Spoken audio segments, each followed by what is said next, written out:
Top 5 des clichés sur le contrat d'apprentissage. Top 1, l'apprentissage c'est pour les jeunes en échec scolaire. Si on en croit la rumeur, l'apprentissage c'est la seule option des jeunes qui ont des notes qui tournent autour du zéro, tu sais, les mêmes qui ont décroché la mention bolos au brevet des collèges. Eh ben non, l'apprentissage c'est aussi pour les diplômes du supérieur. Licence, master, titre d'ingénieur, diplôme d'école de commerce. C'est donc un vrai choix et une voie d'excellence quand t'as un bon niveau et que tu souhaites jongler entre théorie et pratique. Top 2, l'apprentissage c'est réservé aux métiers manuels. À Skip, l'apprentissage ce n'est qu'une voie de garage, la seule option des boulangers, le plan B de ceux qui n'aiment pas l'école. T'inquiète, pas besoin de t'abonner à la chaîne Top Chef ou d'enfiler un bleu de travail. Hashtag soulagement. Presque tous les métiers sont aujourd'hui accessibles par l'apprentissage, dans les grandes comme les petites entreprises.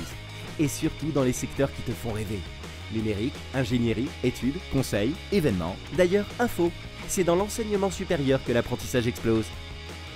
Top 3, l'apprentissage c'est chaud quand t'as pas une thune.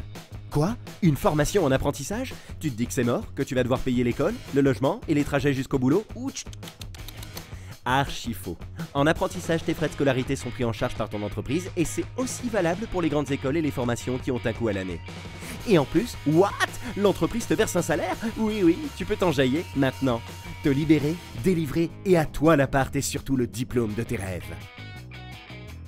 Top 4, l'apprentissage c'est des diplômes en carton.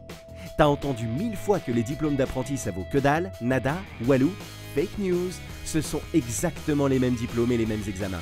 Sur le marché de l'emploi, ils valent la même chose. Et pour info, les employeurs, ils adorent, notamment dans le numérique ou l'ingénierie, et quand ils recrutent des bacs +2, +3, +4, +5, entre un étudiant avec quelques stages et toi avec tes années de formation en apprentissage dans la poche, devine qui l'entreprise choisira? Top 5, trouver une entreprise en apprentissage, c'est la galère. Idée reçue numéro 2432. Si tu choisis l'apprentissage, tu vas galérer à trouver ton entreprise et en plus tu vas galérer tout seul. Lettre de motivation, CV, relance, contrat. Tu t'imagines déjà en PLS noyé par la paperasse. Et c'est vrai. Mais rassure-toi, le site concepteurdavenir.fr et ton CFA sont là pour t'accompagner. De la mise en relation avec des entreprises jusqu'au coaching avant l'entretien, ils vont t'apporter tous les outils dont tu as besoin pour gérer de ouf. Et si tu stresses encore à l'idée d'intégrer pour la première fois une entreprise, sache que ton maître d'apprentissage prendra le relais. Oui. L'apprentissage, des compétences, l'expérience en plus. Rendez-vous sur concepteurdavenir.fr.